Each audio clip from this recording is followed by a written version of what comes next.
महिलाओं के स्वास्थ्य, सशक्तिकरण और स्तन एवं गर्भाशय ग्रीवा कैंसर के खिलाफ जागरूकता को लेकर आयोजित नारी शक्ति 2.0 शक्ति स्वास्थ्य और परिवर्तन का संगम कॉन्क्लेव अत्यंत सफल रहा। मेडिवेज हेल्थ फाउंडेशन और इनर व्हील डिस्ट्रिक्ट 301 के संयुक्त प्रयास से आयोजित इस कार्यक्रम में चिकित्सा विशेषज्ञों, उद्योग जगत के नेताओं और सामाजिक कार्यकर्ताओं ने भाग लिया, जिन्होंने महिलाओं के स्वास्थ्य पर व्यापक संवाद किया और इस दिशा में ठोस कदम उठाने की प्रतिबद्धता जताई। कार्यक्रम का शुभारंभ मुख्य अतिथि श्रीमती शोभा विजेंद्र गुप्ता के उद्घाटन भाषण से हुआ, जिन्होंने महिलाओं के स्वास्थ्य के प्रति गंभीरता और तत्काल कार्रवाई की आवश्यकता पर बल दिया। प्रबुद्ध वक्ताओं द्वारा गहन विचार विमर्श किए गए और कॉन्क्लेव में विभिन्न क्षेत्रों के विशेषज्ञों ने महत्वपूर्ण विषयों पर चर्चा की। पहचान जाए तो वो जीवन में कुछ भी पा सकते हैं और ये शक्ति केवल नारी तक सीमित नहीं है।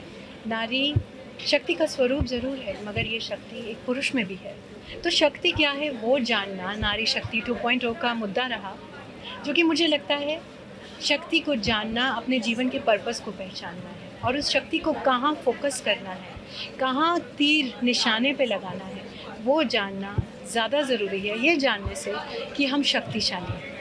शक्ति का सही इस्तेमाल करना नारी शक्ति 2.0 का मुद्दा है। बहुत अच्छा लगा कि ये एक विषय बहुत ही सुदृढ़ लगा कि नारी तो शक्ति है ही, लेकिन उसको सब माध्यमों से जनता के सामने लाना, लोगों के सामने लाना, मेडिवेज और इनर व्हील का ये बहुत अच्छा प्रयास है।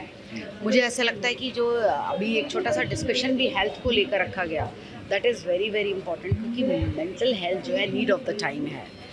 महिलाएं फिज़िकल हेल्थ के बारे में तो फिर भी अवेयर हो जाती हैं, टाइफाइड हो गया, मुझे न्यूमोनिया हो गया, और हम कैंसर की भी यहाँ पर बात कर रहे हैं, ये भी अब घर घर के अंदर हो गया। लेकिन जो ये डिप्रेशंस बढ़ते जा रहे हैं, अवसाद बढ़ते जा रहे हैं, क्रोध बढ़ता जा रहा है, इसका भी निदान हमें सोचना होगा।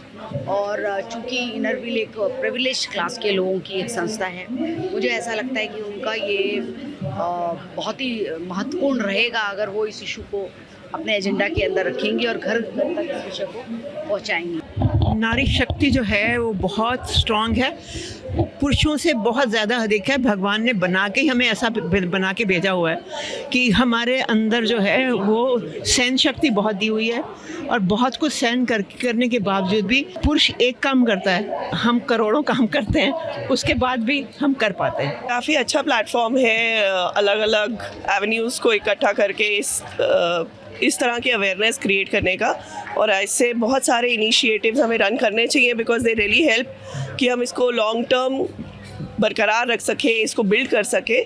और जब हम ये इसको टाउन्स और सिटीज़ मेन मेट्रोज़ में शुरू करते हैं, फिर इसको आगे कैसे बढ़ाया जाए उस पर फोकस रहेगा। बहुत ही अच्छा एक प्लेटफॉर्म था सारी वुमेन्स को एक साथ लेने का और अवेयर करने का। इससे अच्छा कोई प्लेटफॉर्म नहीं हो सकता। इसी तरीके से आगे भी और भी ऐसे प्रोग्राम्स होने चाहिए जिससे हम एक दूसरे को मोटिवेट कर सके। जैसे मैंने अभी अपने स्पीच में भी बोला कि ब्रह्मा जी के बाद अगर कोई सृष्टि की रचना करने वाला है वो एक नारी है, तो नारियां जब एक साथ जुड़ेंगी तभी ये सृष्टि और भी अच्छी होगी, एक अच्छी वेलनेस अवेयरनेस होगी, फिटनेस अवेयर होगी। कि नारी शक्ति 2 आई एम पॉसिबल, ये आज की थीम थी और ये हमारा वुमेंस डे सेलिब्रेशन था। तो इनर व्हील अलॉन्ग विथ मेडिवेज is there reaching out to all the ladies of the country कि हम एक साथ मिल जाएं तो बहुत कुछ कर सकते हैं। वो आज का मकसद था। वी केयर, आपको अपने बारे में ख्याल करना है और इसमें हेल्थ अगर आपकी ठीक होगी ना तो सब कुछ ठीक है। तो मेरा नाम डॉक्टर स्नेहा गलांडे, मैं सुपर स्पेशलिटी हॉस्पिटल से आई हूँ। मैं एक ब्रेस्ट सर्जन हूँ। मुझे आज यहाँ पे बुलाया गया था अवेयरनेस टॉपिक पे बात करने के लिए, और मैंने उससे रिलेटेड सब कुछ बता दिया, क्या करना चाहिए क्या नहीं करना चाहिए। बाकी पैनलिस्ट जो आए थे उन्होंने भी बहुत अच्छे अपने एक्सपीरियंसेस शेयर किए हैं, सबको इंस्पायर किया है, सबको मोटिवेट किया है और कैसे आगे बढ़ना है ये बताया गया है। मेरा नाम डॉक्टर मनीषा सक्सेना है। मैं आज यहाँ नारी शक्ति 2.0 प्रोग्राम अटेंड करने आई थी। ये वुमेन एम्पावरमेंट का प्रोग्राम है और इन लोगों ने अपना वुमेंस डे सेलिब्रेट किया है।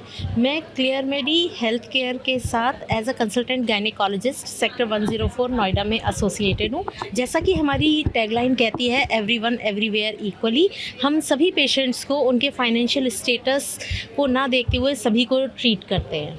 महिला से ही संसार है, we are the woman power. अगर हम नहीं आगे आएंगे तो और कौन आएगा. तो this is the best platform to present women's as an one powerful lady. तो this is good program and we should do it again and again yearly. जैसे ऐसे भी नारी शक्ति करते हैं और करना चाहिए. और अच्छा प्लेटफॉर्म है नारी शक्ति को प्रेजेंट करने के लिए और बताने के लिए कि without women the world is not possible.